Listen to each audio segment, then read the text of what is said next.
This episode of Up to Speed is brought to you by PerfectSmiles.com. At Perfect Smiles Aesthetic and Functional Dental Center in Nashua, their goal is simple: to help you achieve your perfect smile with comfort, function, and confidence every step of the way. Whether you're looking to enhance your smile or restore your dental health, you'll find the solutions you need from the terrific professionals at Perfect Smiles of Nashua, PerfectSmiles.com.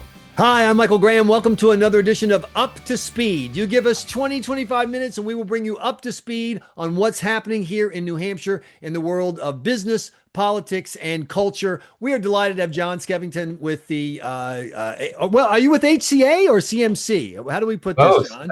HCA and CMC is HCA.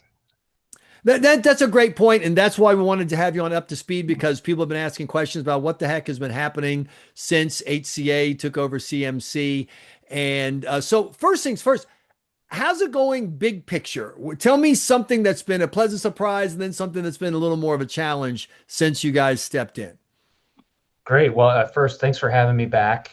Really happy to be here. Yeah, it's been a little bit over a year. Biggest surprise, I continue to be surprised with just how many people continue to apply to come to work at CMC every single day. I've never seen this in my 18 years in the running hospitals. It's just fantastic, which I think speaks to the notoriety that CMC has and the reputation. Biggest challenge, just because HCA took over the hospital a little over a year ago doesn't mean that all of those challenges went away overnight. So we are still continuing to reshape CMC so it's here for the next 50 years. And I think the biggest challenge about that is, maybe there's some misperceptions that can happen overnight. It doesn't. It'll take a little bit. So the challenge was, I'm trying to think about the kids. I would call it paying the bills. Other people get the fancy words are sustainability, long-term fiscal trajectory, but paying the bills. Is CMC on a path to have more solid financial footing so that the people in the community who count on it can count on it being here in the future? We are still not on solid financial footing. However, we are going to be here, and I'm going to hopefully get a chance to talk to you about some of the investments that HCA is making so people feel confident, right? Our focus has been to make CMC strong for the next 50 years, and HCA is making some very significant investments in the facility to be able to do that. So tell me about one of the investments. For example, there's a lot of talk about your approach to emergency care and this new freestanding emergency services facility. What's up with that? Bring us up to speed. Yeah, so there's been really three key priorities that we've been focused on from day one. First, preserving core services. 2, investing in our people, and then 3, investing in infrastructure. And emergency room services is a great example of all 3 of those. So we are, emergency rooms are the front door to the hospital, we like to say. And so one of the big things that has been done in the last year is a significant reduction in wait times for patients who come into the emergency room to see a provider. There are several time is tissue diagnoses that we pay close attention to. Of course, heart attacks, stroke, sepsis. And really what that means is the faster that you see a provider, the faster your care gets started, the better your outcome is. And so we've put a big emphasis on lowering wait times so that patients have better outcomes, but also it's better patient satisfaction. I think we've all been in some circumstance where we've waited, and particularly when you're in an emergency situation, that can be anxiety producing too. So that's been a focus of ours. We're also investing in our people in the emergency room. We have new ER providers, which we're really excited about. We have every single position in the emergency room has been filled here at CMC, which has been fantastic. And we are just undergoing an expansion of the emergency room. So we're going to go from 24 beds to 31, and we're renovating that as well. So I want to ask you about that since you mentioned the capacity. Yeah. So, CMC is kind of the place if someone is particularly if they're, if in the lower socioeconomic communities, they need help, they need trouble, they go right to CMC. And it's always been the challenge of making sure you've got the resources to care for those folks who maybe they don't walk in with the premium, gold path insurance, et cetera. Are you seeing more demand, or was the demand already there and you're now just catching up to it? Demand's always there. And you're right, Michael, we take care of everybody regardless of their ability to pay. That's part of our mission, always has been at CMC and always will be too. That has not changed. The demand there across the state is significant. Ever since the pandemic, and this is nationwide, but certainly has been demonstrated in New Hampshire, there's more demand for emergency room services. And there's a lot of reasons for that. But regardless, if you go out on Hospital Compare right now and look at the time it takes for a patient, the average patient in one of our major cities, whether you're talking about Manchester, Nashua, Concord, the time it takes for a patient to walk into an emergency room to when they leave is sometimes 2 to 3 hours higher than the national average and the rest of the state average. That's an indication of overcrowding. And so part of how we are addressing that is by creating a better experience, because the quicker we see patients, the less time they're going to spend in the emergency room. And we're opening up freestanding emergency rooms. We have a freestanding emergency room opening up in Nashua in 2020, this summer, excuse me, and then Concord in the summer of 2027. Those will be the 4th and 5th freestanding emergency rooms in the state. And what's been the reaction to the communities where these new freestanding emergency rooms have opened from the folks? And then what's been the reaction from other healthcare professionals? Is, HCA, CMC, not the only actors in the state. I'm sure they're noticing your expanded reach. Yeah, well, if you go look at the 3 communities where we currently operate freestanding ERs, I think the experience speaks for itself. I've had my own personal experiences with my family in the freestanding emergency room, but if you just go look at what patients are saying online, average of 4.5 out of 5 stars for patient. Excellent. It's just fantastic. So I think it really speaks for itself in that regard.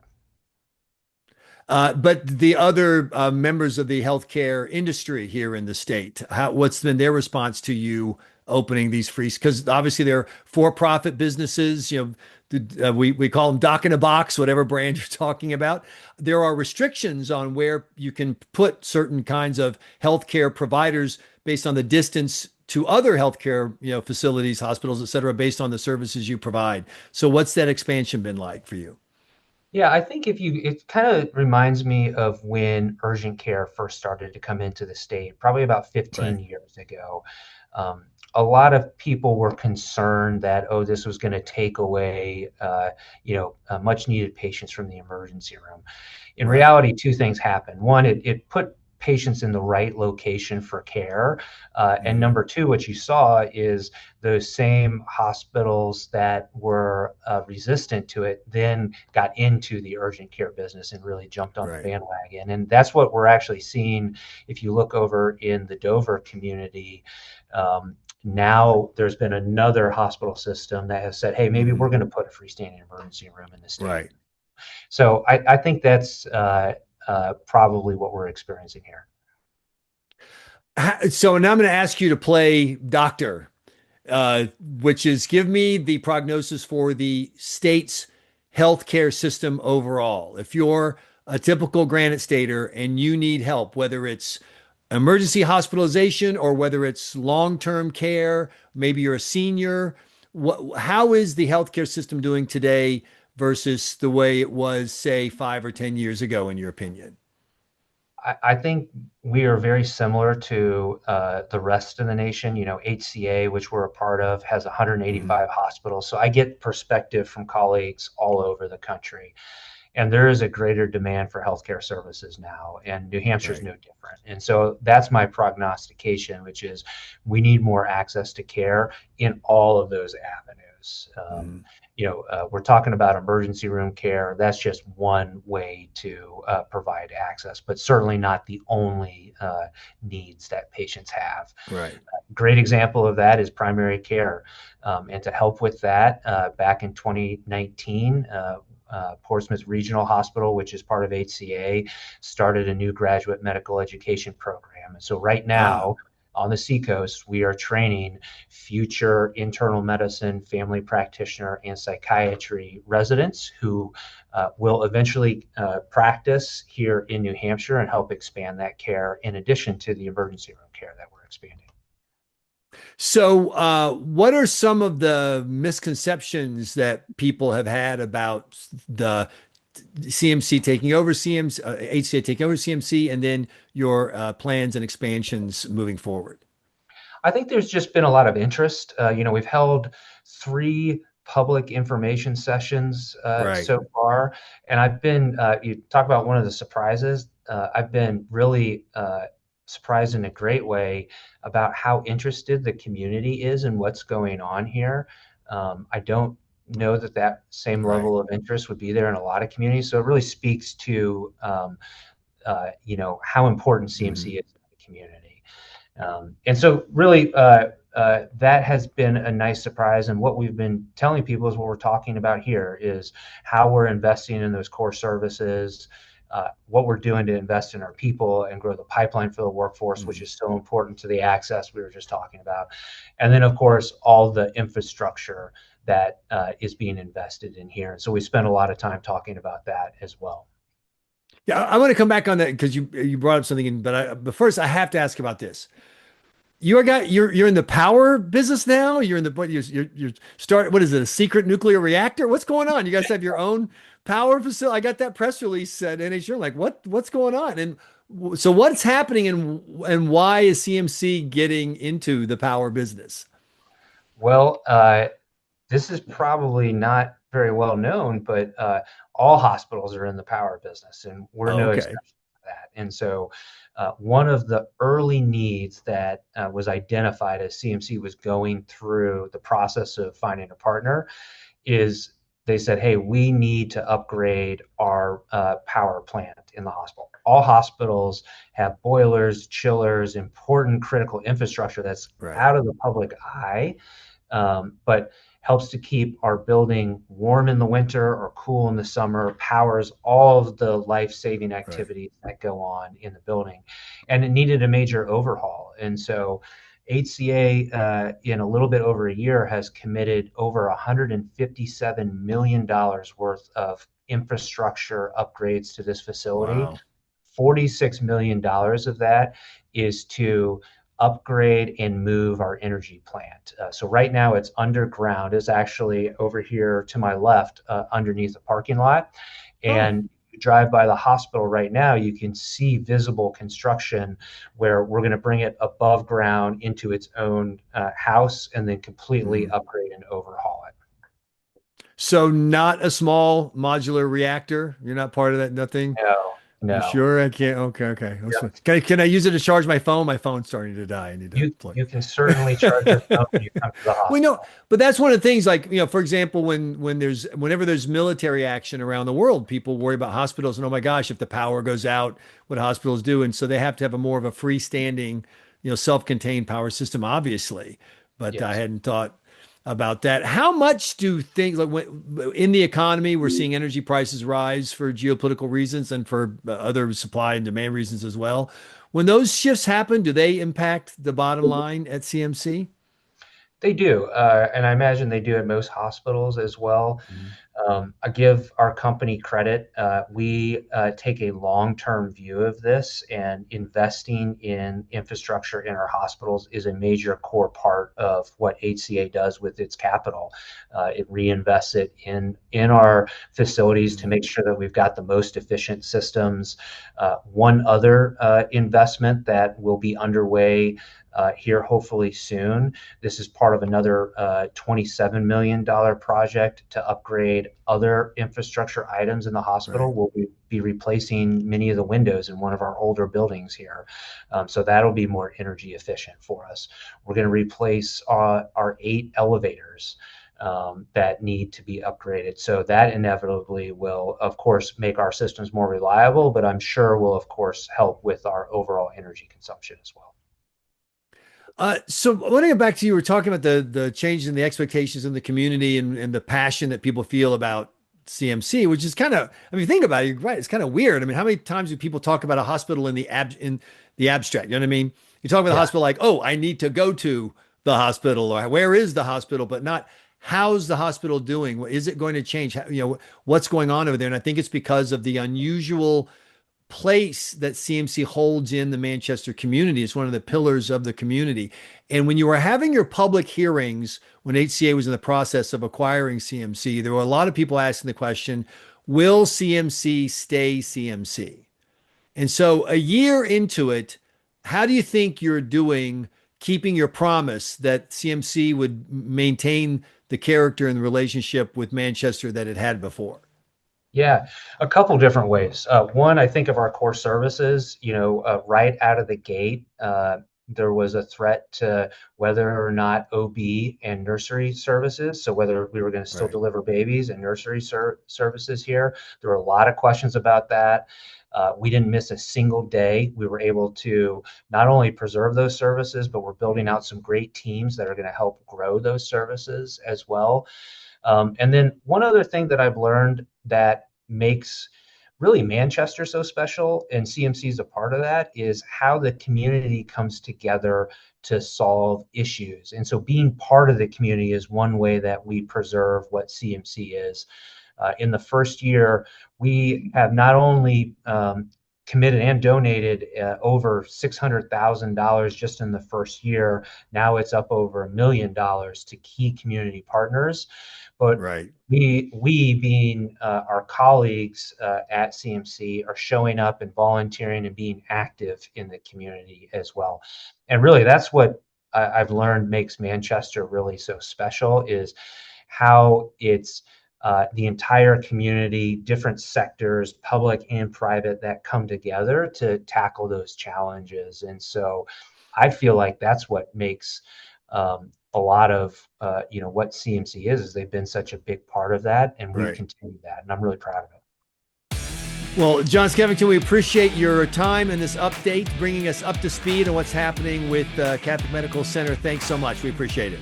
Thank you, Michael. Appreciate it. Welcome to Perfect Smiles, New England's premier smile makeover center. I'm Melissa, the office manager. Over the years, we've learned the more that patients are familiar with our office and our team before their first appointment, the more comfortable and safe they feel when they arrive. Our highest priority is providing the best experience possible for our patients. So I'd like to introduce you to our staff and give you a tour of our office. With over 40 years of excellence, Perfect Smiles is conveniently located in the heart of New England, minutes north of the Massachusetts line. When you step into our office, you'll be greeted by Jamie and the smell of warm, freshly baked chocolate chip cookies. And don't worry, we have toothbrushes. So come with me down the hall and meet Dr. Sai. One of our highest priorities is that you're as comfortable as possible during your visit, and we always want to take care of our patients the same way we want to be taken care of.